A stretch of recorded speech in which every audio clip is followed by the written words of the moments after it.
Assistant, please prepare the patient for the hydrotherapy session. Ensure the pool temperature is maintained at the optimal level and the necessary equipment is ready. Certainly, Mihira. Should I assist the patient into the pool, or would you prefer to do it yourself? I'll assist the patient. Please ensure the pool area is clean and free of any potential hazards. Double-check the water quality and pH levels. Yes, of course. Should I prepare the exercise plan for the session? That would be helpful. Please review the patient's medical history and tailor the exercises accordingly. We need to focus on improving their range of motion and strength.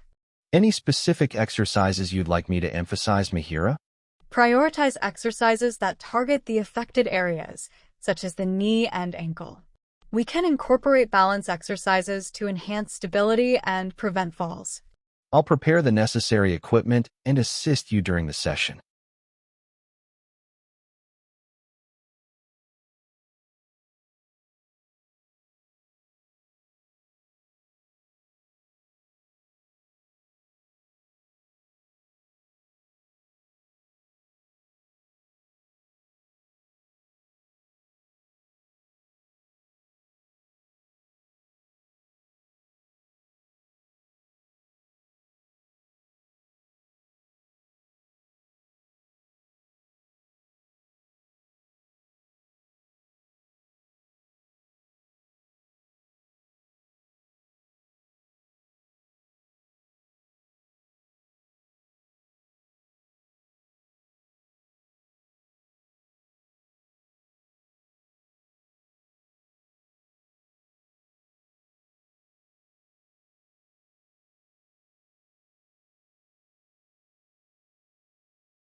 MIHIRAA, I want to explain gently what chickenpox means in this situation so you feel reassured and clear about the next steps. Chickenpox is a viral infection that spreads easily from one person to another, mainly through direct contact with the fluid from blisters or through droplets in the air when someone coughs or sneezes. It usually begins with fever, tiredness, and a rash that develops into small blisters. These blisters are contagious until they have completely dried and crusted over, which often takes about a week.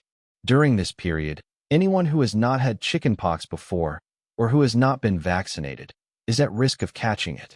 Because your son is currently unwell with chickenpox, it is important to inform your niece before she visits. We cannot be certain whether she has had chickenpox in the past, and if she has not, she would be considered at higher risk of infection. For adults, especially women of childbearing age or those with weakened immunity, chickenpox can sometimes cause more serious illness. MIHIRAA, to protect her health and to prevent further spread, it would be best to delay her visit until your son has fully recovered and his blisters have crusted over. This way, you are safeguarding both your family and hers while ensuring your son has the time he needs to heal.